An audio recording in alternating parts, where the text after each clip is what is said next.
Hello there, I'm JP. Hello there, I'm WH. And we are on episodes 7 and 8 of Andor. And how are you, WH, today? How do we find you, mate? I'm good. Did you get to watch Tales of the Jedi, by the way? Oh, not yet. Okay. I've weirdly We'll been watching Guillermo del Toro's Cabinet of Curiosities first, which is an odd anthology show, I'll put it like that. But yes, no, Tales of the Jedi, I heard great things. I just finished all of them this morning. And, oh, wow. Yeah. We'll save it. But I was quite happy with the episodes. Not a spoiler, but basically it's a bunch of shorts focusing on two particular Jedi. Count Dooku, before he's still a Jedi, which is really fascinating, and Ahsoka Tano, and different parts of her life and career as a Jedi. And I thought, if you're a fan of the last season of the Clone Wars, you'll really like, I think, her episodes. And you know what? They got some people to voice the characters. They got Liam Neeson to voice Qui-Gon Jinn in this. Okay. They got Ian McDiarmid to voice Palpatine, Darth Sidious in this. I was looking at the credits. Did they get the movie actors, or did they get the animated show actors? And they got the movie actors. So, and of course, for me, it's always great to hear Ashley Eckstein reprise her role as the voice of Ahsoka Tano. She can't do the live action, obviously, because she wouldn't be able to do the physicality of Ahsoka, because she's not as athletic as say someone like Rosario Dawson is. But she, as doing the voice for the animated character, that's great. It's always nice to hear her again. So, sounds excellent. I look forward to this. It'll be the kind of thing that probably at the end of Andor I can see myself binging. Just a way to get that kind of. It only take you like an hour. All collectively, it's maybe an hour, maybe 1 hour, 20 minutes. I've got no excuses now. Now you've said that. I look forward to that, and I'd imagine we'll end up doing a special one-off talking about Tales of the Jedi as well. Sure. But this week we've got a bit of a double header. The first episode we did of these recap series, we ended up doing the first 5. Well, this one we've got 2 to talk about. We've got episode 7 announcement. That's right. And episode 8 Narkina 5, which means that this episode will probably end up being told the announcement is Narkina 5, just to keep things kind of easy. But what were your overall thoughts? Because we kind of, as we said at the end of the last episode we recorded, by the end of the OI, we've hit that kind of point of, right, where do we go now? Mm-hmm. And how do you think they've done so far? I think for if we look primarily at our main character, Cassian Andor, he is well on his way to becoming radicalized, to becoming a member of the Rebel Alliance, because of the relationships he has with people on Ferrix is changing.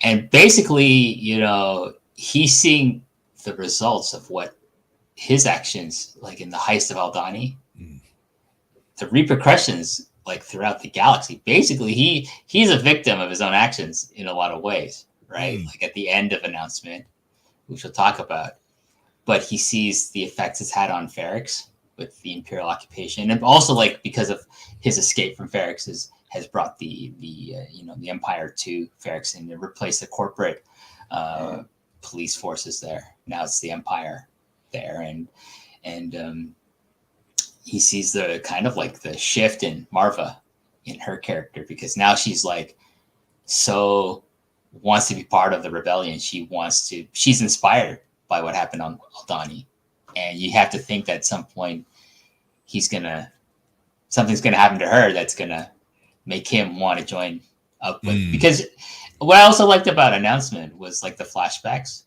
it has to Clem and what happened to him and the parallels it runs. And I think the way, just to get ahead of myself, the way that was shot, where it's he's in present day, Cassian's hiding from some stormtroopers that are on Ferrix now, and then it goes back to when the Imperial occupation first happens with clone troopers, actually, because that's not stormtrooper armor that you see in the flashback. It's clone trooper armor. So it's the time just after the Empire emerges, changing from the Republic into the Empire, and the army is still primarily made of clones. So the switch to stormtroopers hasn't happened necessarily yet, or hasn't been fully integrated. They're still using some clone troopers, but this is where Clem who is Cassian's adoptive father, like he's telling him there's some kind of like demonstration. There's Imperial soldiers marching down the Bricks Road, which is something we get referenced a lot about on Ferrix. And there are people who don't like the Empire. They're throwing rocks at them, and Clem wants to just like, hey, stop it. This is not going to help you guys. You're going to get in trouble. And like when the soldiers turn around, they see Clem, who did nothing, but obviously we know from past episodes that he gets hanged along with these other people who are actually throwing rocks at the stormtroopers, at the clone troopers. And this is kind of like the first, incident on Ferrix that kind of starts casting down this road of like being anti-imperial. I don't think it's completely like this the Ferrix stuff. I think if we go back to when he's a kid on Kenari, there's that his Kenari is devastated by this mining accident.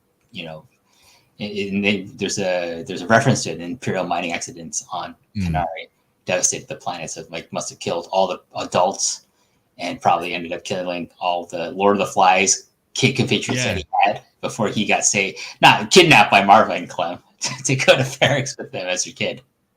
But you're right, isn't it? I mean, you do start to see these, like, the connections to how the Empire has had these kind of roots within his life and about him kind of awakening to it as well. And I think when we get into episode 8 as well, it's the people he's meeting along the way and the impact in terms of, like, the kind of quite casual, sort of almost brutally mundane punishments that go there. But we should start off with episode 7, first of all, with announcement, which is kind of very much, like I say, the fallout from the Eye. And we have our good old friend Cyril Khan, who is in this episode. And I don't know if we should almost like discuss them across both in some way, across both episodes, because it still isn't integrated necessarily into Cassian Andor entirely, but you can see where it is by the end of episode 8. Basically, he's back at his mum's. He's got an interview. And he's going to be heading across to that, which is going to be the kind of monotonous life that he's going to be in there. But obviously, he hears the news report about the terror attack on Aldhani, and so then we're going over to the ISB, where we don't have Major Partagaz speaking to everyone. No. We've got Colonel Wolf Yularen, which is a cracking name, who is even more. Sort of dead on. But we do have Deidre Miro also talking about in terms of how she talks with, is it Attendant Hirt? I think she's with one of her kind of minions, and how she thinks about them doing it. They're going all about this the wrong way, that this isn't about a robbery, that she's spotting with the theft of all of the Imperial technology, that this is in fact like the makings of a rebellion. That's right. And for those who don't know, Wolf Yularen is a character that is first introduced in A New Hope. Mm-hmm. He doesn't have any speaking lines, but he's like the only guy on the Death Star with a white uniform. And he's later resurrected as a character in the Clone Wars as he's an admiral. He's part of the Republic Navy, so he has a lot of scenes with like Obi-Wan and Anakin. And so then when the Empire emerges, he shifts over, because I think he's also like someone through the course of war with the Separatist army. Like he firmly believes in like, okay, what the Empire is on the surface supposed to stand for, which is like creating order in the galaxy. Because like a lot of people, I think, like transition from the Republic into the Empire in the military are people who like we can't let like a separatist uprising ever happen again. We need to create like the what's the key word is like that, or the buzzword they like to use is order, law and order. That's like that. That's kind of like what like Anakin likes to say when he goes to the dark side as well in episode 3. But yeah, Wolf Yularen, I was like, oh shit, it's Wilfie Lauren. He is the head of the ISB, and he reports directly to Emperor Palpatine. Yes, the Sith Lord who secretly controls the Empire, because no one knows he's actually a Sith Lord. The look should give it away, really. But there we go. It's just funny because like I imagine people might suspect, because like Darth Vader is a Sith Lord. He's the Emperor's enforcer, military enforcer. But and like Darth is like a Sith title. Like if you've read a history, like you like to say, JP, go read a fucking history book. Like, if you read a history book of Star Wars, like you'd know Darth is a Sith title. But I guess because I think a lot of people think he's just like a religious nut who's useful. So like Darth, like Emperor Palpatine, keeps him around because he can use a lightsaber. It's pretty useful. Well, exactly. You do need someone around who can use a bloody lightsaber. That's right. But again, I think this is, what we're seeing here is how are they going to respond at this stage, and what is it going to be? And he very much references the kind of using very sort of almost like blunt techniques to punish everyone as a response, which is kind of what you would expect from a totalitarian regime, isn't it? This is the kind of classic kind of, you dissent the kind of hope side of it. We may well, these are techniques that will be used, whether it be in Hong Kong or whether it's used in Iran currently. Yeah. Like it's the kind of thing that you expect as a response of we need to quell this before it becomes something that we can't control. The punishments are basically financial. Yep. They're going to levy fines and taxes on systems that they feel are harboring rebel cells. It's also punitive legally, because then they introduce the idea of retro, any kind of cultural festival that's used as a cover is going to be banned by the Empire. They're going to retroactively increase sentences for people who are already in prison. And for anyone committing a new crime that might have had a lesser sentence to it is now going to be maybe double or triple, as we will see at the end of announcement. And we find out why. This is the most important part, that what they call PORD, right? It's I forget what it stands for, but that's basically the thing about increasing jail time for people that are already in prison, but also who are caught committing new crimes. Something to look for, because it's like a public order resentencing decree. Yes. Yeah. And we find out that this is all part of a bigger plan that they probably would have introduced at some point, regardless of Aldhani, because it is meant to create a slave labor force for the Empire in their prisons. You think that Death Star got built by itself? Oh no. Yeah. Oh no. And it does almost think, for any of you who are fans of the film Clerks, in terms of the people who are working on said Death Star, it's even more on the second Death Star in particular. It's even worse for them, because it was slave labor that was up there, not building constructors who were kind of minding their own business before. I can't remember the guy's name in Clerks. Is it Randall? I think the blind guy. Yeah, the guy with the baseball cap behind him. Yeah, yeah, classic sequence on there. But yes, we do have obviously in terms of the IRB response. We also get to see Luthen in this, who has a fascinating conversation with Mon Mothma in terms of listening to the Rebel radio and the fallout of Aldhani. Mon Mothma asks about this in terms of because obviously she sees what the Empire's doing in terms of the PORD at this stage and the kind of expansion of imperial powers on here. And Luthen is very much of the opinion that these are things that are going to happen along the way. This is what a rebellion is, and it's going to be messy. And we you're kind of wondering where we're going to see the kind of full transformation of Mon Mothma into that kind of rebel here. But it feels like this is the first time where the kind of stakes have been like she realizes actually what the stakes properly are, and she isn't quite comfortable with them at this stage. No, I think there's a kind of optimism that she clings on to in the types that she can stave off the empire with, with policies, like with her political powers and legalities and things like that. Not really seeing the bigger picture. I think, which is what Luthen and someone like Saw Gerrera see is like, and I think even probably Bail Organa sees that it's this idea of, listen, that's not going to work. Ultimately, we are going to have to create a civil war has to happen for us to make change, to get rid of the empire.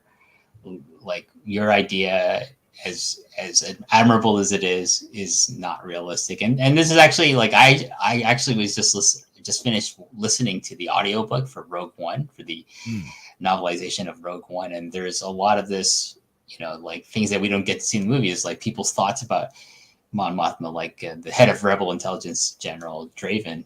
He has like an admiration for Mon Mothma, but he's also like, she's kind of a nuisance, and like she's a full-blown political leader of the Rebel Alliance at this point. But it's just like, well, we're not. What about does Mon Mothma know about this mission? Hey, what Mon Mothma doesn't know doesn't hurt her. Okay, she doesn't need to know about this. Any kind of Black Ops missions we're running against the Empire.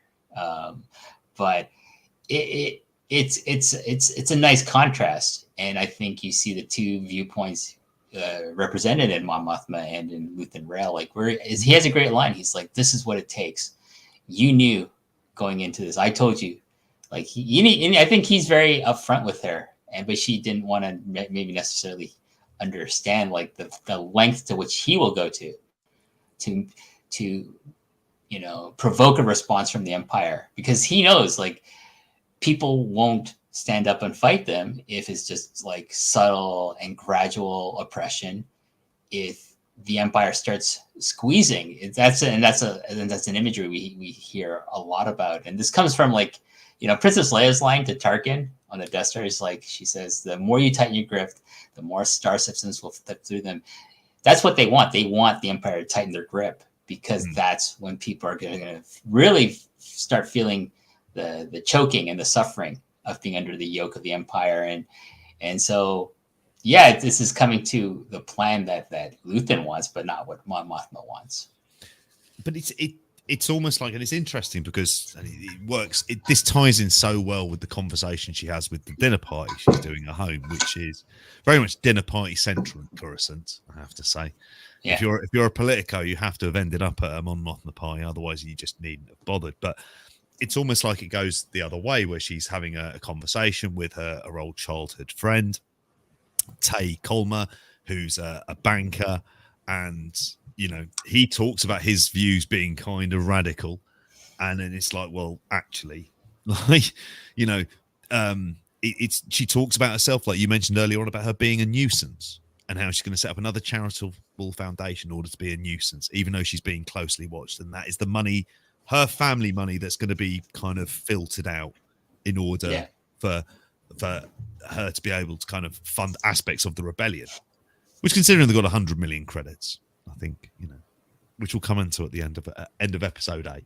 But yeah, what did you, and she's got her old school friend involved. It seems like no one is necessarily onto them at the moment, although I suspect her husband will be by the end of episode 8. What did you think of this moment? Because it was like a different version of Mon Mothma. We see her with Luthen, and she looks worried, whereas here she's very much kind of in control and feeling like she can have this conversation, even though if any one of a number of people at that party here, then she's off to prison she goes, if not execution. I think Andor is as much about Mon Mothma as it is about Cassian Andor or Luthen Rael. I think it's important to see someone who is like I said, optimistic about making change without bloodshed, being contrasted with people on the ground like Luthen, like Cassian, and how that's going to change her. Because, you don't see her, like her first appearances in Return of the Jedi in episode 6, and it's like, oh, she's the leader of the rebellion. I always thought it was, for whatever reason, I thought it was thought Princess Leia was in charge of the rebellion. But no, it's Mon Mothma. She's a leader, and it's like, how does she get to that point, right? And then we see her in Rogue One, and she's a leader at that point. But it's like, but then she's a senator. Like, what do we? How do we get from this version of her 5 years before the Battle of Yavin to the version we get, who's like, okay, we gotta go fight the Empire. We gotta go to Scarif and get these plans so we can possibly, hopefully, destroy the Death Star later. So I think it's fascinating. I think Genevieve O'Reilly is just killing it. Like, and I love when she has scenes. She's scenes with like Stellan Skarsgård is within Rail, who's just absolutely incredible. And we'll talk about Episode 8 in a sec, later on. But I also, can we say Take Homa, played by Ben Miles, one of my favorite. Oh, I like him. Loved him in Coupling, one of my favorite sitcoms of all time. Yes. Who's he? Is he Patrick? Is that his character's name? He is Patrick in Coupling. He's great. And then I think he was also like the guy who's Princess Margaret's love interest in the first two seasons of The Crown. I think he's good in that. Was he in Pirates of the Caribbean? I've never seen, but since the Queen has died, I feel like I'm more intrigued to ever see it than when she was alive. Oh, the new one's going to come out. It's going to for writing and for the writing and the acting. Like The Crown is, I think, a fascinating show. Like, and what a cast! My God, like Claire Foy and Matt Smith is in it, and who plays Princess Margaret? She was in Mission Impossible, and so many other things. What's her name again? I can't think. This is where I'm kind of useless. There's a lot of you watch this and you just think, well, this is honestly for British acting. This would have been as much of a buzz when Game of Thrones turned up in Northern Ireland. You went, oh, thank God! Like proper big budget stuff on the doorstep. Maybe one day we'll do a Crown recap show. We know how it ends anyway, into risk of sounding deeply anti-imperial. But yeah, we do. I mean, you mentioned earlier on about Vanessa Kirby. Sorry, it's Vanessa Kirby. Yes. Somebody we haven't mentioned who is there, where you kind of see what the other part of the plan is that Luthen is in terms of the brutality and tying up loose ends, because we see Vel all dressed up and ready to go out on the town. Meeting up with Clea, who's Luthen's assistant, and she's saying that she needs to find Cassian Andor and kill him so it doesn't track back to Luthen. We'll see as well. This is very much the Empire's plan. At the same time, I mean, him being on Ferrix in hindsight seems like an absolutely kind of terrible move for him to be there at that point in time there as well. But this was always going to be the plan, wasn't it? What, to go after Luthen? And no, to go after to kill Cassian Andor. Like this is almost like it kind of. No, I think if Luthen could have been there, he would have recruited Cassian to be a full member of the cell, like Vel is. Like, I think because of the way the heist went wrong, like at the end, where they had to go to try to take care of Nemec, and like Skeen turned on them and then he killed them, and then he's like, I'm out of here. Like, I think if maybe the plan was Luthen was going to rendezvous with them and then try to convince him to be part of the rebellion. But like, he's out there now in the wind. And so they're like, well, he's too dangerous now. Like, because like Luthen being a secret agent is, like being part of Coruscant high society and using his position as an antique dealer on Coruscant itself is very instrumental for him to pass on information from people like Mon Mothma to other rebel cells and the such. So that's not something that they want to jeopardize. Obviously, I mean, it's all this foreshadowing of like, it's going to be Cyril who finds out Luthen, because for some reason he's going to hear his voice and he goes, that's the man who is on Ferrix with Cassian Andor. That's who this Axis person is that you're looking for. Can I just say, I'm getting a little ahead of myself. I think it's hilarious that the Empire is looking for Cassian and he's in their custody. Yes. He's in their custody. They have him already and they're looking for him. It's awesome. I think that is one of the things. I mean, before we get to the end of this episode, there's one more kind of update from the ISB, and it's Supervisor Blevin speaking up against Supervisor Miro, talking about disregarding protocol.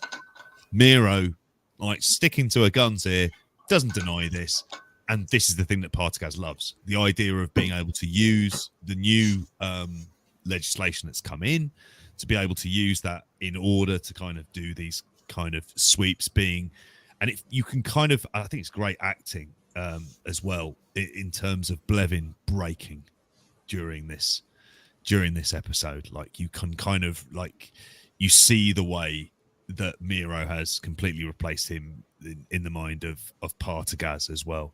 And even with Yulf Valarin in episode 8, you can see that she's got a believer in Partagaz as much as anything else here. Yeah. But I thought it was, you know, he does say to her, "Now watch your back," and that's all the advice that he gives at the end of it. It's like, good work, now watch your back. And it was brilliantly done, kind of like underplayed, showing again the mechanics of how exactly they're going to respond. What's the kind of the bureaucratic kind of bun fights that are going on that you would expect to see in a corporate head office.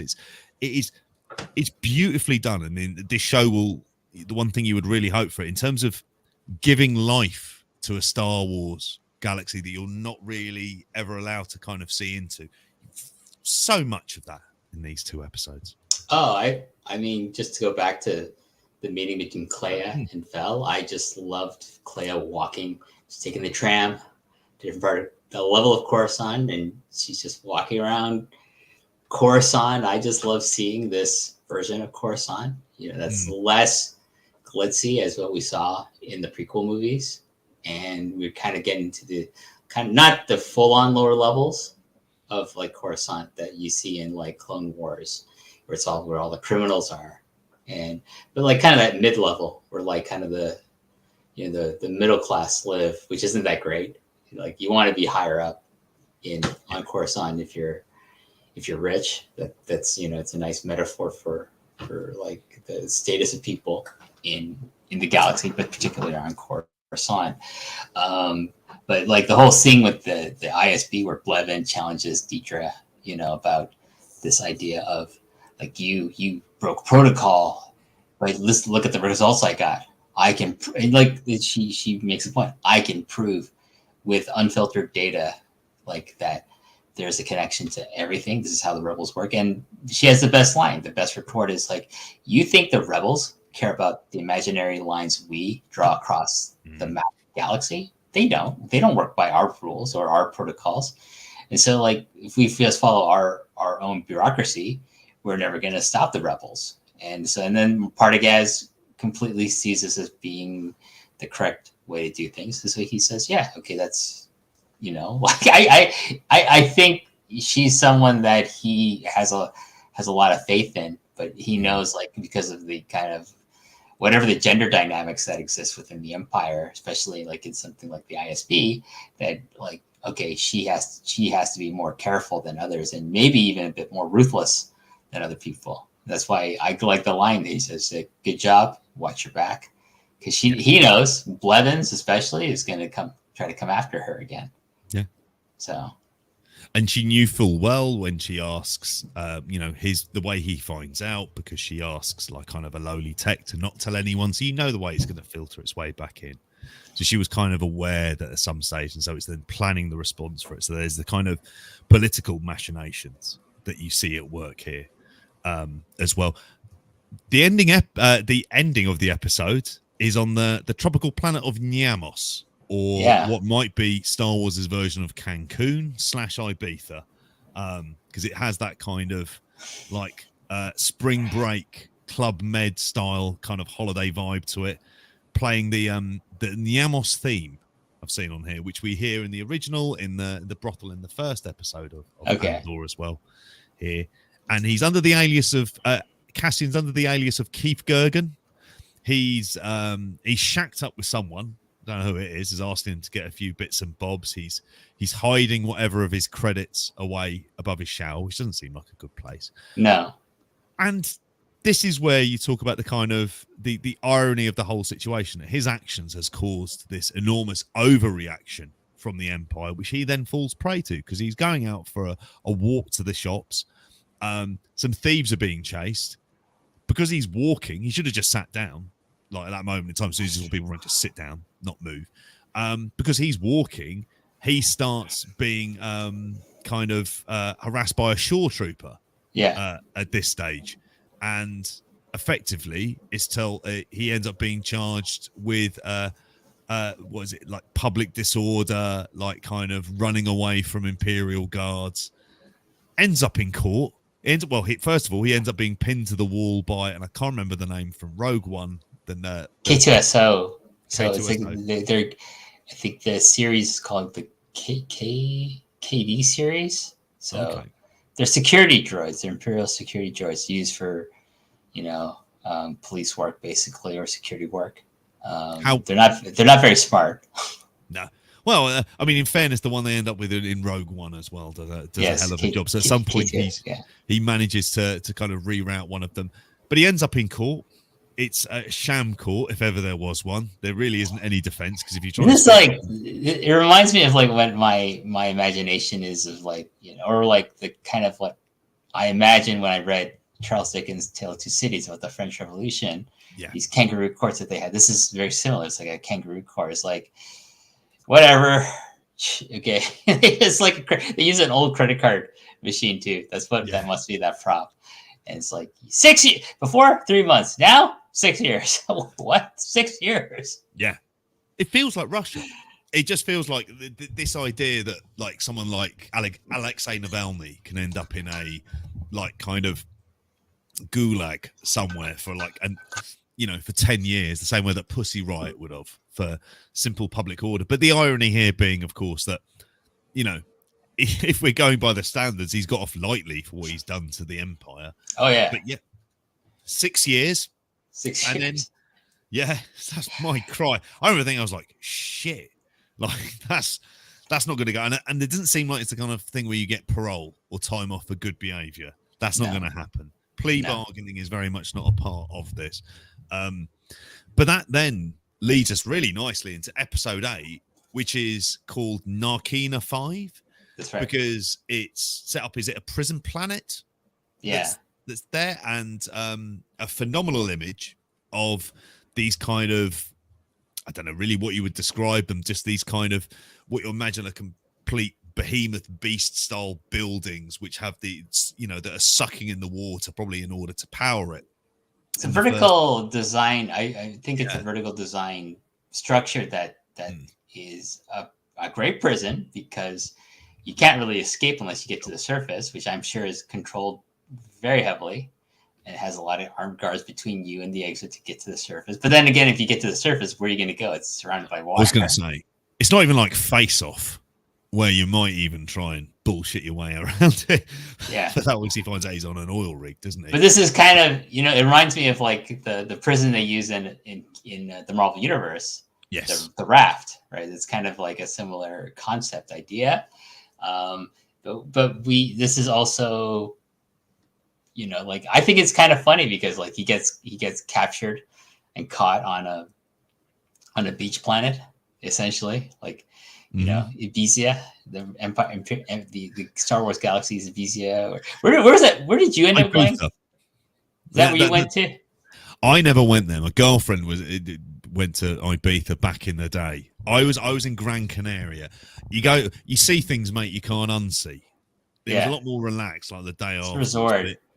I think maybe Miami, Oakenfold or Groove Rider playing. That's right. I kind of think maybe Miami is better.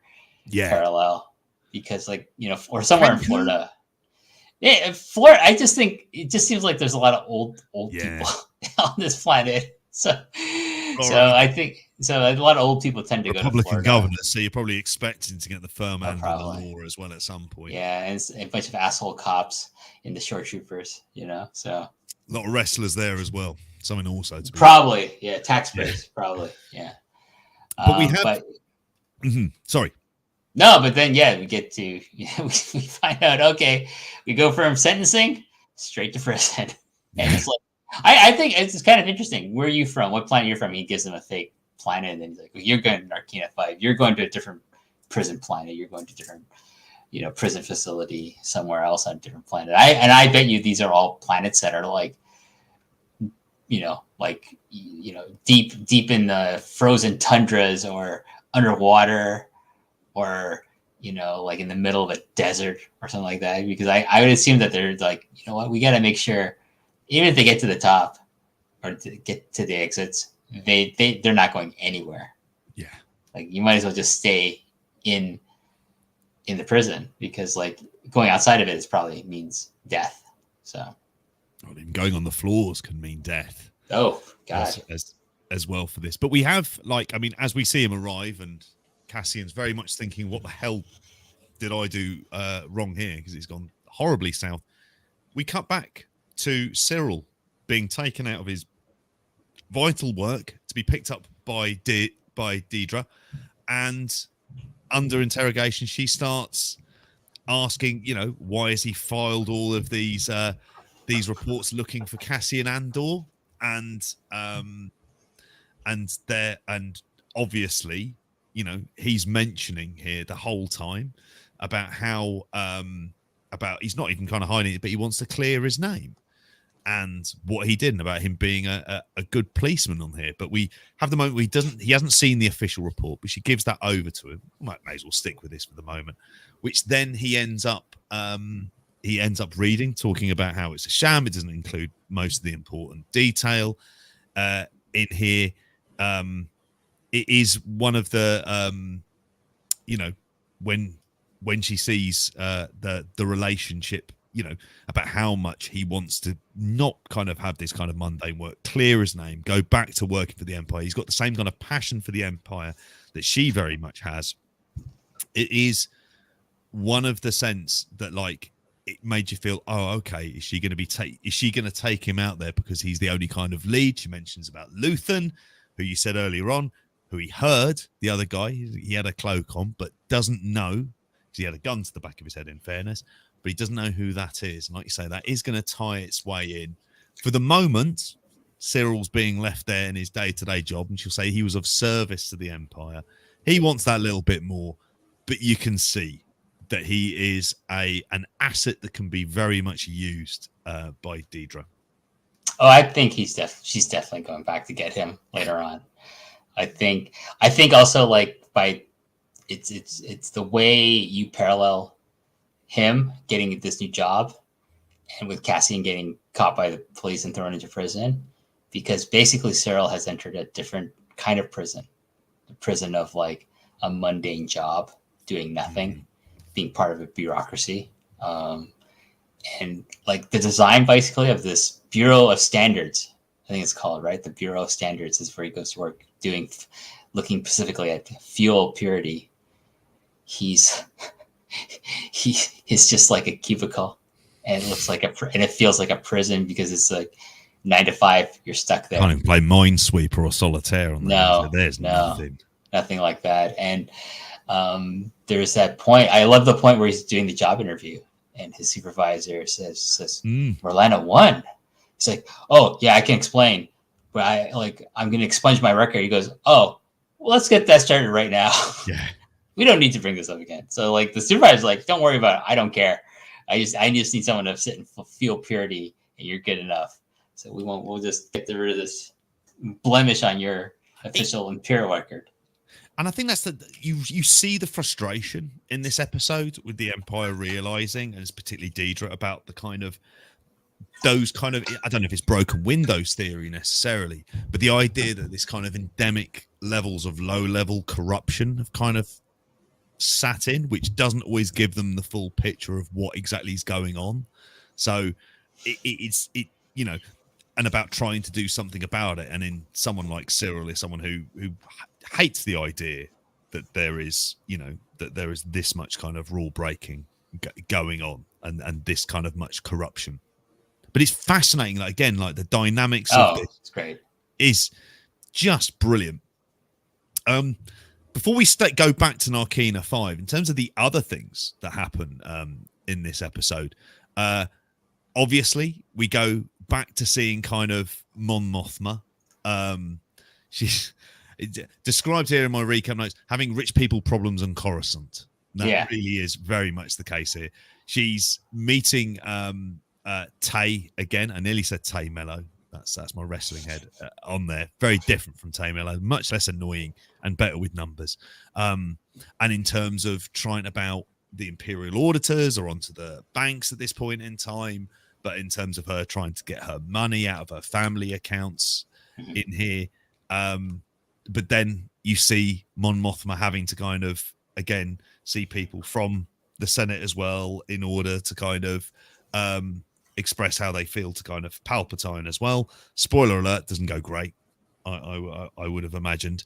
But yes, we do see, they talk about the, what was it? The other Senate members, in fact, like there's one of them who is, they're completely on board with what the Empire are doing. And it's this kind of like, we might think of as like faux liberalism that they kind of have sat in there very much ivory towers as draconian methods, that more and more draconian methods are coming into effect. And you can see that possibly is this going to lead to Mon Mothma's kind of the idea that the political side of it is just something that's ever going to work in terms of the rebellion. I think I gotta imagine she had to deal with this shit back in the old Republic days. Yes. Well, because I think it's very clear, like one of the reasons why the Empire gets it same shit, different star system. Yeah, it takes hold is because the Republic Senate is just full of corruption and apathy, and it's the people like Bail Organa and Padme Amidala and Mon Mothma are the exceptions rather than the rules for like people who have political aspirations in the galaxy. So yeah, Mon Mothma's contrast with like Cassian's plight. She's kind of trapped in her world. Yeah, it's a rich world, but it's still she's trapped in there as much as Cyril is trapped in his mundane, bureaucracy job, as much as Cassian is actually trapped on the Narkina 5 in this prison facility. But it's a testament to the writing of the show and the especially, and this is Toby Haynes has returned to direct this episode and does an excellent job of just the way he frames things to really make these connections between all these different characters and how they're connected thematically throughout this episode. Yeah. The directors that they've picked on this, obviously the Tony Gilroy scripts are tremendous as well, but just the dynamics of this, these weren't things that we were discussing about Book of Boba Fett. No. It feels like we're so far away. Apologies, coughing fit going on there.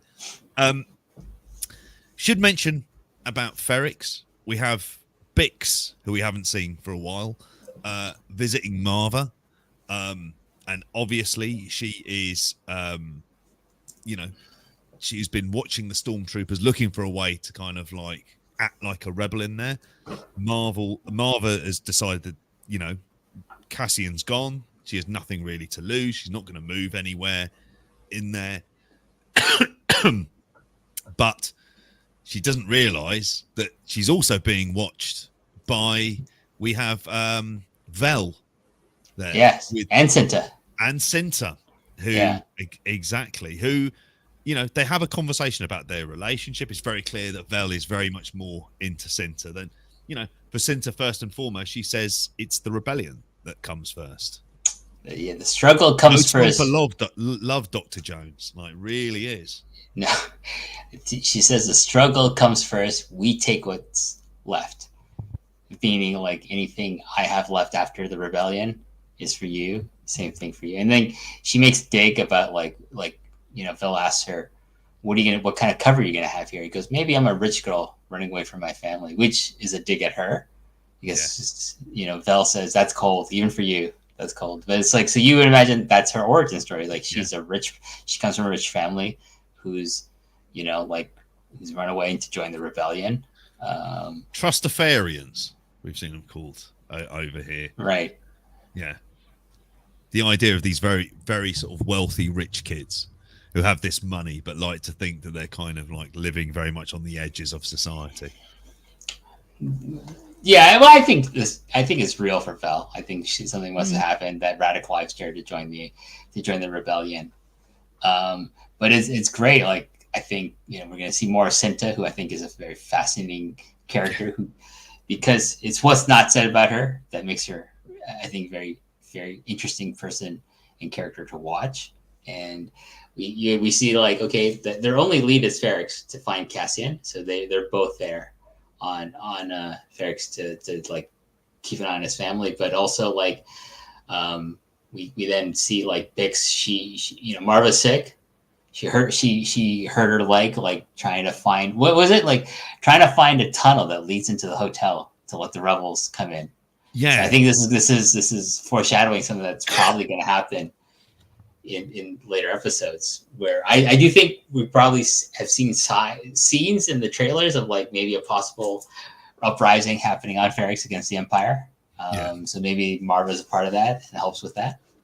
And it would make sense as it being whatever the outcome is of that's going to be the thing that finally really radicalizes him into being like kind of a proper rebel, a proper believing, a true believer, as much there.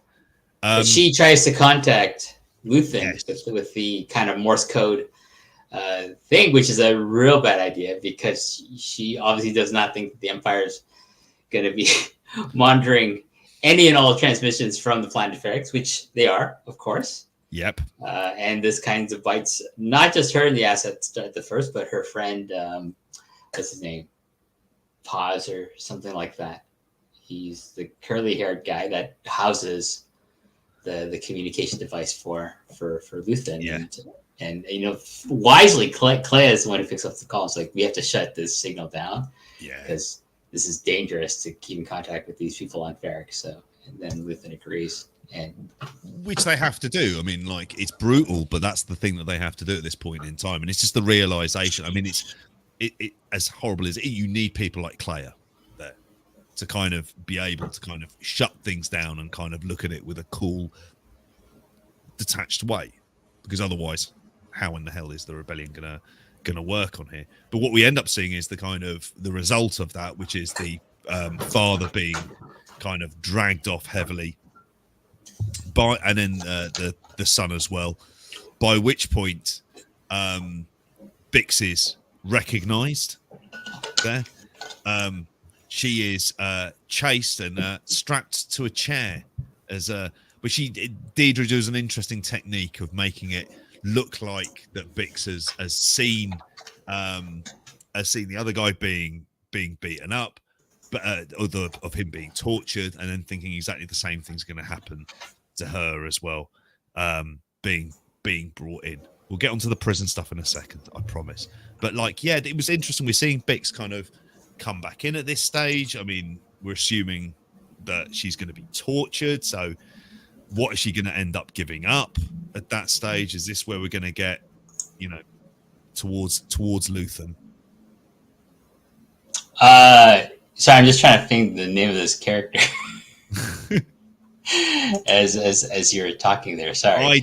I didn't decide to look him up, which is awful, really, because he's been in a few episodes, and I've probably seen him in God knows how many television programs in the UK. So I would have to have assumed he's a proper regular. I'll get it up on here as well. We'll have a race to find out. Maybe he's not him. That's. I was almost thinking it's the name of Mon Mothma's husband. Let's go to Cass. Come on, IMDb. Don't let me down. It's not Alex Blake, who's Flob. I think like the character name. That's what I want more. Is like the character's name. Cass. That's what I'm just trying to find out. Planet delivery guards can't move for them. They're everywhere. Let's see. By the way, I have a theory. You know the voice of the navigation droid on Luthen's ship? Oh yeah. I think that's Alan Tudyk. Oh really? That's my guess. Yeah. And that's how one of these droids is going to become like have the voice of Alan Tudyk. That's what I think. That's my guess. You hope so, and it makes sense as well. And they've done a good job in kind of any of the foreshadowing that they've done on that front so far. Do you think? I mean, it is like again, we're seeing things like torture within, almost like kind of. It's Salman. Couldn't help but think about waterboarding. Yeah, sorry. The character's name is Salman. Salman Pak is the name of the character, and the actor name is Abhin Galia. So I will have to see what work he's done on there at the moment. Known for he was in some TV show called Peacemaker, not the HBO. He was in Rome, Hustle. Maybe a lot of these. Hustle was a thing on BBC. Yeah. Which was Anne Boleyn, Abducted, Takeover. I don't know. No idea.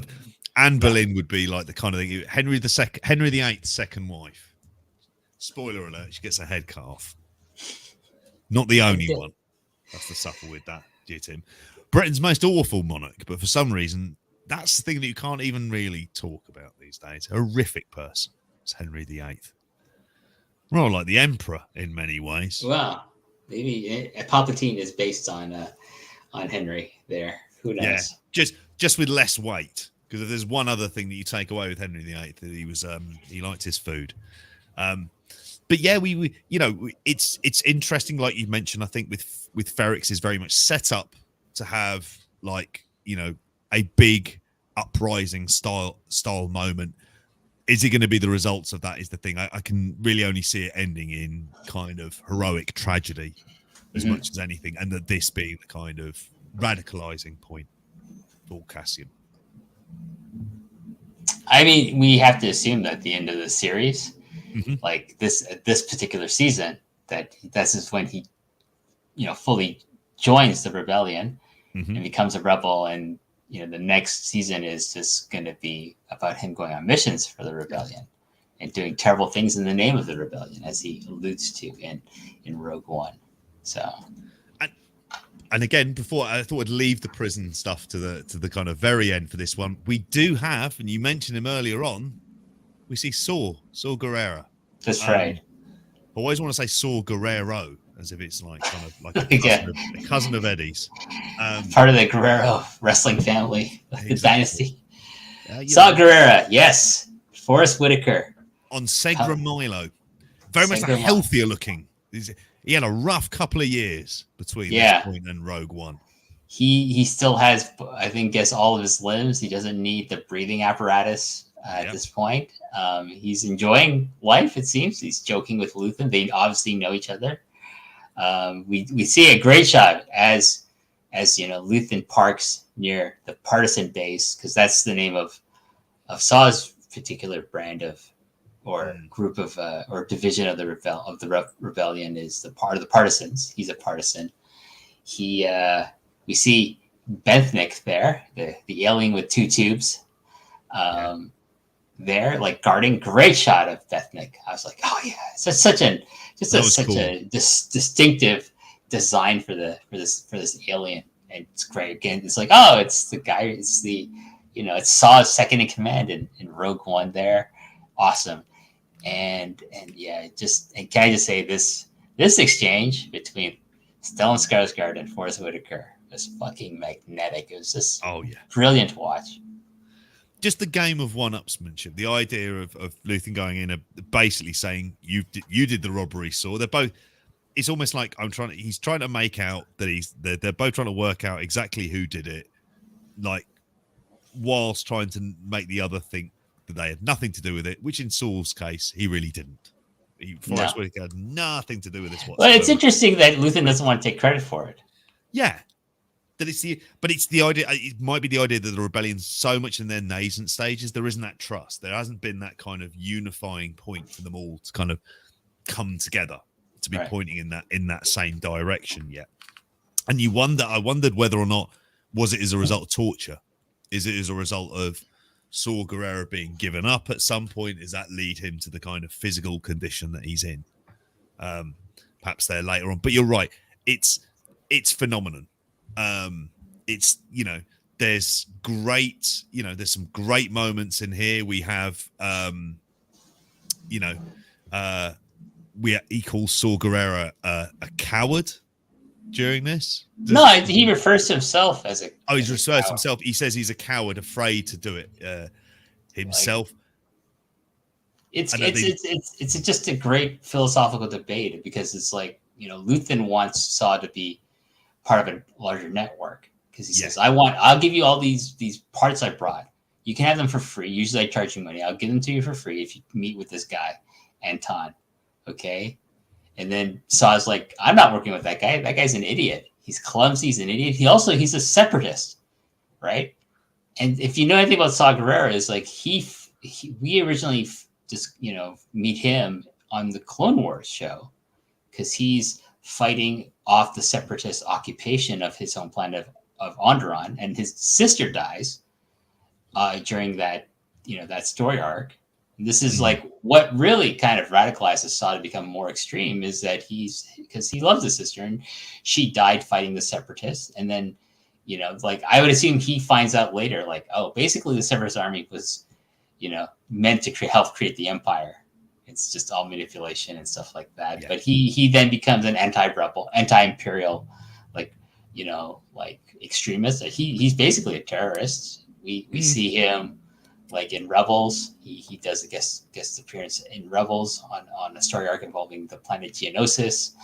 And of course he's in Rogue One. So like the fact that he's on this show is great. I think it's great that when Forrest Whitaker plays Saw Gerrera, and just to have, like, I don't know if these two have ever had scenes together in another project or anything, but to see like two powerhouse actors in Forrest Whitaker and having scenes with another powerhouse actor in Stellan Skarsgård, for me as a film fan, or as a fan of good acting, it's like, it's amazing to see two masters at their craft. And I suppose, well, speaking about powerhouse actors, because we've not spoken about the name really of the show, Narkina 5. We've spoken about the prison, you know, about Cassian arriving on the prison planet, but here we see the kind of mechanics of how an Imperial run prison works. Spoiler alert, it might be in that new series of Netflix, World's Toughest Prisons, with that guy who says he hadn't committed any of those crimes, which I'll slightly call bullshit on, I'm guessing. You know, you should show this episode to Matty Edwards, because like he just came off watching all of Oz. You say, Matty, this is Star Wars Oz, and he'll probably watch it. Just with less buggery and murder. Yeah. There's a lot less. It's almost like everyone's too depressed to kind of even think about doing some of the stuff that they would have done in Oz in here. You can't argue in the efficiency, and you see it from the moment that the way that it works is very much like the signals are all through the floor, through the solid tungsten floor that they talk about. And they're wearing these big kind of like moon boots. You're wondering why, and you see them. They give a little bit of a demonstration. What happens? It goes up to level 1, and it feels like a completely like they all dive to the floor, like screaming in agony. The people who've just arrived. We see Cassian taken off to where he's going to be working, and we don't initially see the name of the person who is going to be kind of taken through there, but he meets Kino Loy, who is the head of his sections, played by the brilliant and ubiquitous Andy Serkis. Yes, Andy Serkis doing live action. I mean, did you know he was going to be in this? Because I did not know. I popped huge as soon as I heard the voice. I was like, no, it is, isn't it? It's brilliant. Him. It's Andy Serkis, and like I love when Andy, like he's let's just say he is the master of motion capture acting. Yeah. He's the pioneer of it. He's the master of it. He's Gollum in Lord of the Rings. He's Caesar in the brilliant Planet of the Apes movies. Does a great job in that, of course. And for us Star Wars fans, he is Supreme Leader Snoke in the sequel trilogy, or the two of the sequel, you know, to the parts of the trilogy, and it's like to see him as himself, like not wearing any prosthetics or doing a mocap as himself is really cool. And that's like, it must have been cool for him to get a call and say, hey, do you want to be in Star Wars? You don't have to do any mocap or makeup or anything like that. Just playing a human on Imperial Prison Planet. He's like, I'm in. He felt like, yes, great. And it's great. So Kino is basically another prisoner, but like one besides the floor, like electrifying the floor and making it so that like if you don't wear the protective boots that the guards wear, like another form of control that they have is to pit all the prisoners against one another. So like it's a competition to they're using all the prisoners as slave labor, but it's a competition in each table, in each room, on each floor. And there's 7 floors, I think. So they all have to work against each other. Like I have to make more of whatever the fuck we're making. Yeah. And for the rewards of taste and flavor. Yes. Really, and every team every table or team that comes in last gets fried, like as your punishment. So you never want to be last. And it's brilliant. But then they have guys like Kino, who is a prisoner, but he's like, you're in charge of them. Okay. And so like now they all resent him. You don't really ever see the guards that often, except for when they're brought to the prison. Like you don't need to. Like it's all over the intercom.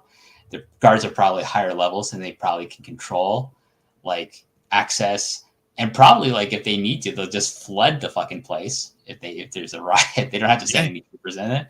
All right, open all the windows and let all the water and drown these fuckers. Well, we see in terms of the prison life there, and it's like even when they're going back to the cells, there's no like kind of free time for them to talk really, other than possibly if they're working. There's a tiny bit of downtime. They're in these tiny cubicles where they have, built-in kind of. It looks wonderfully 70s and retro. It probably sells a fortune these days. Very very silent runnings, and they're just pulling out a kind of metal tube, which is. Like you assume it's kind of like water and whatever kind of like food on there as well. So it's pretty bleak. It's very THX again. It goes back to THX 1138. This is obviously like the white prison uniforms are kind of. I feel that this decor, the white decor of the prison, is very much in keeping with George Lucas's original sci-fi movie, which is THX 1138. Have you ever seen that, JP? I haven't. No. I recommend it. It's a very fascinating film to consider that he made it before American Graffiti. Yeah. And then he goes into Star Wars. But like, and Robert Duvall is the star of it. It's interesting to see him play this really kind of unconventional character if you follow like Robert Duvall's career. But I really feel Narkina 5 is really much based on on the aesthetics of THX 1138. So I highly recommend watching that. But yeah, like it's a control. It's a method that like, okay, if they're too busy competing against one another and just building stuff for us, and we have the electrified floors, we don't have to worry about anyone escaping or anyone trying to escape even. And it's a great time shift jump that they do as well, because like from Cassian's first day, we move about a month later because it says 30 shifts later.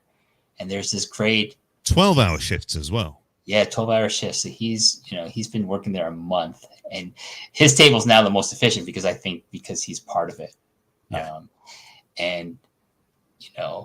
What was the point? Oh, there's a great sequence where like the other prisoners and are talking about the system. They want to know what's with Port. Why have our sentences been extended? And he's like, and Cass is just playing dumb. He's like, I don't know. What happened on Aldani? I don't know. I have nothing. And we also get another great Easter egg here, another character, and that's the person Melshi.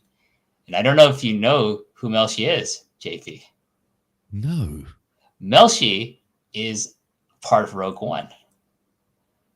Melshi is the rebel commando who frees Jyn Erso off the prison truck on Wobani 1. He then joins the other commandos to help liberate the Death Star plans from Scarif. He's on the battle of like Scarif, like on the shores as Cassian and Jyn are trying to get the plans. Like he's part of the commanding team trying to just create the distraction to, to like make 10 men feel like 100, as they say, is their part of their strategy. So Melshi is like, oh shit, Melshi. This is where Cassian meets Melshi. Just beardless. Just looking at the picture, it's like, oh yeah, of course, he just hasn't got his beard at this point. Yeah, but as soon as I heard Melshi, I was like, whoa, fuck. Melshi from Rogue One is in this fucking prison too. Amazing. So you know Melshi and Cassian are going to escape together. The other great thing, Diego Luna is great. You just see him look, his eyes are moving everywhere. He doesn't say nothing, right? He just watches, observes, and listens. And he's just like, because when he sees where they store all the boots, the protective boots, his eyes go over there. Okay, he files that away because he's gonna get one of these fucking boots and maybe another pair for Melshi, and they're gonna get out of there. But even how the wheel turns, even how things work in terms of what they're doing, in terms of the work itself, you can see that he's even looking at that, seeing if there's any particular weaknesses or how it works. Even if it makes them more productive, and it means that he's able to get the kind of like the various rewards in order for him to get through. It's absolutely fascinating to see how this works. The idea of it's like a kind of it's like a thesis from the 1970s about how to make prisoners work in a way without harming each other. I'm trying to think of the name of one of those like awful kind of projects that you would hear about, like the Stanford prison experiment. Stanford experiment, yeah, and stuff like that.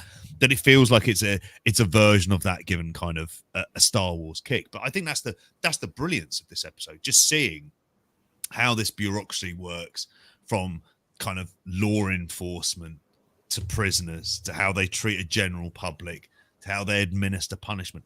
It's so strange for a show that on the surface of it looks kind of like so drab, but is in like there's so much in the way of kind of like of just life, I think, teeming through it, and seeing, and you imagine about how how his fellow prisoners will end up being treated as well, whether or not that's going to have like the kind of effect on that as well. And you're wondering how the hell he can get his way off there, because it's going to be good.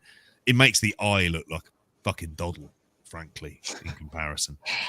I hope it's like we get something along the lines of like, the escape like that happened in the Shawshank Redemption. Yeah. Where maybe it just happens and then we flash back to see like how Cassian planned it. It's like, oh shit. This is how he got out of the prison and then got off the planet. I assume get the Cantina Band poster up there. That's right. Or or a Twilight dancer. But I assume Luthen is gonna help bust him out of prison. Yeah. Get him off planet, like or Saw Gerrera or somebody. He's gonna have help getting off the planet itself, but he just needs to get to the surface probably. So because we do see there's that scene where like there's like people using like sign language. Yes. To communicate. So there's obviously something big, some kind of big prison break being planned, I feel. And I just cannot wait for Wednesday, JV. Like this next episode is going to be fucking amazing. I just like this show has 8 episodes in. There's not been a bad episode. It's all been good. No, I think it's been in terms of the consistency. This has been the best thing that they've done. I think for like seriously on Disney Plus. Like, I mean, and I'm we're talking about Mandalorian here as well, which has plenty of like what we might think of as the more kind of obvious crowd pleasing kind of moments. But this, as a drama in and of itself, is just nothing more than like I watch it and I'm gripped and I'm absorbed. And I think if season 1 and season 2 remain as consistently good as what we've seen so far, this is going to be like you just did top 5 TV shows of all time, right? Like part of your last top 5 show, 5 to 1 show. This will be in my top 5. Yeah, because this is so good. Again, I would tell people who might not be fans of stars, but they like good dramas, like watch this. You just have to have a minimum base knowledge of Star Wars, like what the Empire is basically and what the Rebellion is. I think everyone who's who's part of like Western pop culture will know the basic tenets of Star Wars. There's an evil empire, and then there's people who don't want to be part of the empire called the Rebellion. That's all you need to know to watch Andor. You don't even have to know who Cassian Andor is. In fact, you can watch this and then watch Rogue One when it's done. Yeah, and I think that's it. And I think that you mentioned as well. I think the thing that Diego Luna has really kind of as an actor has kind of learned as well. And you mentioned this. It's about just his eyes not saying too much, but being kind of like not saying like a Zelig figure who's kind of present in these kind of like big moments, but realizing. In fact, what I was reminded by in terms of this, I don't know if you've ever seen it, it's the Jacques Audiard film A Prophet, and about a young man who comes in to a French prison, and he can't read all right, but what he does is he goes there and he listens, and then over time becomes this incredibly powerful figure. And you're just watching the rise of someone who is kind of left almost to the shadows, and you can see Cassian Andor doing this. It's a phenomenal film, A Prophet. I'd highly recommend it. But I think that's pretty much it for this week. I haven't seen the trailer for next week's for episode 9. Is there any interesting future direction for it? Is there a trailer for next week's episode? I'm not going to watch it. I want to be surprised. That's where I am. I don't want to be kind of like spoiled at all, because I just love the directions of where it's going, how he gets off this prison, because it's I mean, again, I'm reminded by films of my youth like Fortress starring Christopher Lambert and films like you've seen that movie. I've seen it. I think I've rented it on VHS once, because it's the guy from Highlander. I should watch this. Is like who I feel like someone famous directed that film as well, so I'm gonna look that up. But Fortress, so it'd be someone who we recognise, certainly. I mean, I'm far too familiar with the works of Christopher Lambert in the 90s. Films like Gunmen, starring him and Mario Van Peebles as a mismatched buddy movie with Patrick Stewart and Dennis Leary as the main villains. Very much a piece of its time. Although Patrick Stewart is in a wheelchair throughout, which is obviously a bit of foreshadowing for the work. Directed by Stuart Gordon, who I think made Reanimator. Yes, he did make Reanimator. Yeah. Yeah. So it was made by Stuart Gordon, directed Fortress. And it has Clarence Bodicker, the guy who plays Clarence Bodicker from RoboCop, and the guy who is the in Commando, who he fights, the Australian actor Vernon Wells. Who's been very much replaced by, in late years, Nathan Jones in that same kind of role onto wrestling. But yes, but we've got next week. We've got episode 9, and after that we've got 3 more left. So it's a cracking series. It's great. I'm enjoying going over these with you. And then when this is done, we can we'll do a special episode reviewing Tales of the Jedi, which I think you'll really like. Yeah. I'm going to try and see if I can watch that this week. It sounds like an hour's work does not sound like a struggle. No, it's like they're like less 4 hours of a Noah show. 10 minutes? 10 minutes each? Yeah. Oh, that's great. And it's like, honestly, like the Count Dooku stuff is just great because the way he's animated, you can believe it's Christopher Lee from like the Hammer horror era of the 70s. And it's just like, yes, oh my God, this is Christopher Lee would look like if he was a Jedi.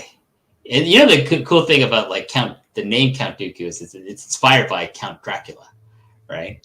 Because like George Lucas was like, I'm going to get Christopher Lee to play. I'm going to try to get Christopher Lee to play this character, and it's basically, your character is kind of inspired by your character that you played famously in the 70s, like in the 60s, Count Dracula. So and it's great because like Christopher Lee was like, I don't know if you ever seen interviews where he talks about being in Star Wars.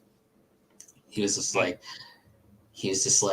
I wanted to do it because like my best friend was in Star Wars and his best friend was Peter Cushing. Yeah.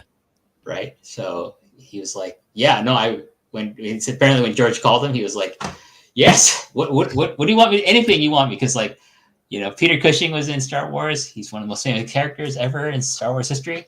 I would love to be in Star Wars. And he got to play the Sith Lord, Count Dooku, Darth Tyrannus. great. And this to me, it's like to see simultaneously a younger version of Lord him. of the Rings. Oh yeah, like he was like the epitome of evil in like the early 2000s, wasn't he? Saruman and Count Dooku. For a man in his 80s, he did some work. Can't argue with that. He was much great more actor. What a great actor! Brilliant. Great actor. And anyway, but like the way the character's animated, it's just like that's Christopher Lee. It's great. And what a fantastic note to leave it on there as well. But yeah, phenomenal actor. What you're a busy man this week, aren't you, Dominic? Yeah. Where can the good folk find you? Usually at Post Wrestling. I got the new episode. I'm gonna just for a preview, we're gonna be recording the Long and Winding Road this tonight after about like 3, 4, 5 hours after we wrap this up. I'm going to be recording with Filthy Tom Lawler. Wow. On that. He and I are going to talk about watching Andor as well while you're there. If he's watching Andor, I'll ask him. I'll ask him a lot of things besides talk about the match. We're going to talk mainly about the match, but you get someone who's in the business, like to talk about their favorite All Japan matches of the 90s. You got to ask them what's, like how big of a fan are you of that stuff? And like, what was like working in Japan in the summer? Was this hot? Do you feel it was hot? I felt it was hot living there for 10 years. So, it's going to be fun. I think Tom and I will have a very fun conversation. It's part of like, wrapping up the rest of this year for the Long and Winding Road. So I'm lining up a special guest for December as well, which I won't get ahead of myself until that's kind of like, more solid, the date for recording that. But yeah, then 2023 I think will be a really fun year for the show, and post Perez I do, of course, and then MC later, which She-Hulk is done, so we haven't done anything, but we did a Werewolf by Night review. Mm-hmm. We're gonna do Black Panther Wakanda Forever review when the week that comes out, a bunch of us. And then for that, the last thing we're going to do for that this year will be the Guardians of the Galaxy Christmas special, holiday special, whatever they're calling it. And then, we're going to come full force MC later in 2023, Secret Invasion, Ant-Man and Wasp, Quantumania, whatever else is coming out. I cannot keep track, honestly, of the stuff. Like, I have to get reminders from Way, and John Cena is like, this is coming out soon. Okay, that's right. I Thank God somebody's on it. So, but yeah, and the Star Wars stuff, like, we got, JP, we got, when this wraps up, we got next year to look forward to. We got The Mandalorian season 3, which looks fucking insane, by the way, like based on the trailer I saw. I was like, whoa, this looks like it's going to be really as good as the first 2 seasons. So, like, I'm looking forward to talking to you about the Mandalorian season 3 next year. But, I'm busy. You're busy. We're all busy. Yes, we are. Indeed, you'll see some of the stuff that I have coming out. I'll be recording with Alan Farrell tonight, talking about Satoshi Kojima. Otherwise, grapple for being there. I think we're going to be doing a deep dive into Chris Masters, mate. I know. Yeah. Is that a Maddie idea? That isn't. It's one of our King of the Mountains. God love him, Robert Blocky. So like, why not? Like, Maddie Edwards has threatened to do an episode of The Business with me as a guest. Please. Oh yeah, that's gonna be fascinating. As long as this results in somehow you ending up in Liverpool. Listen, I will probably a proper chippy. I think I will just discuss like why Meteora is a better Linkin Park album than Hybrid Theory with him. Maybe. Oh, I think he'd have some. Knowing Matt, he'd have some strong thoughts about that. But you can find me on Twitter at JPGippy 3 E's as well. And we will try to be back maybe this time next week. Hopefully. We'll see how my work schedule is kind of like really crazy recently. So I've been filling in for some people who've been ill at work or other things. So we'll hopefully. Yes. We'll see. But we will. You Grapple fans, don't worry. Those of you who are listening to Hello There and our Andor reviews, these will be done. Whether it's whether we're covering one episode or maybe 2 or 3. So Who can tell? And you know, it's bloody too busy as well. I am gonna meet fucking Benno in person next month. Yes. So, which I'm very jealous of, honestly. And we are going to find a fucking Panda Express. Him, myself, and Stephanie Chase. I said, Benno, Steph, we gotta eat at Panda Express together in the short time that we have together in the New York City area. And they were like, Benno's like response to that was, let's make it happen, mate. So there you go. That sounds fucking awesome. I wish I could go there. There's no Panda Express here. There's some decent Chinese food around here. I will say that. But then I don't know if for some reason UK Chinese food appears to be wildly different. I have to try it. I have to come over and try it. You have to. Maybe the Canadian dollar is much stronger than the British pound right now because of, I don't know. The way this country's going, it'll be Christ, you'll be ruling. Yeah, come next year. Maybe it's like it'll be so shitty. The economy will be so shitty. It'll be like deals to go to England. Flights will be cheap, or fill your boots. Yeah. Go to forbidden planets throughout the country. That'd be one of my goals. Oh, you'd have an amazing time at those. But that wraps it up for this episode. So hopefully we'll be back on soon. Promise you'll let you all know when that is the case. Yes. But all we've got to say until then is bye there. Bye there.